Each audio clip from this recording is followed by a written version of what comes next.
Columbus Day is a holiday which many people have been celebrating for the past couple of centuries. But in recent time, however, many individuals have been reconsidering the celebration of said holiday and instead trying to find alternatives. According to an excerpt from the book Indigenous People's History of the United States by Roxanne Dunbar Ortiz, the infamous Columbus story, which was widely considered to be the truth for a long period of time, was nothing short of a myth. This leads to a very brutal question, which is, what is Columbus Day?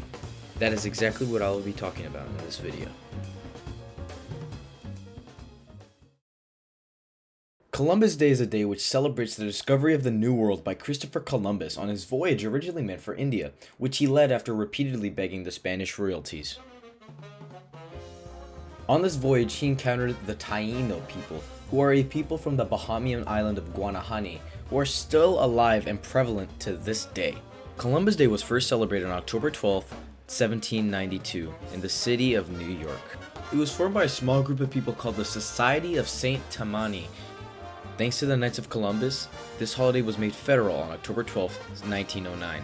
The holiday wouldn't be really given a second glance until 1992, where in the city of Berkeley, California, a large group of indigenous people orchestrated a protest denouncing the story of Columbus. This would be known as Indigenous Peoples Day, and after a large amount of native individuals caught wind of this event, they decided to partake.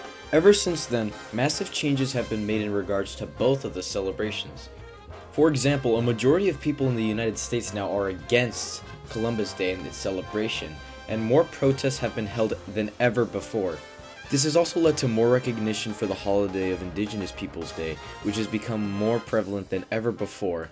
At first, the celebration was only being turned into a holiday in small parts across the United States until on October 11, 2021, President Biden made Indigenous Peoples Day a federal holiday.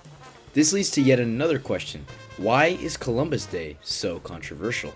This question is quite simple to answer. According to another excerpt from the aforementioned book, the first victims of Columbus's colonizing missions were annihilated, enslaved, and deported, or later assimilated enslaved African populations with the advent of the Atlantic slave trade. Another big reason for the negative reception is because the actions of Columbus led to the African slave trade, an eventual expansion which resulted in natives everywhere losing their own lives, and even more death and suffering as a result of the Trail of Tears. Just another example of the atrocities of imperialism.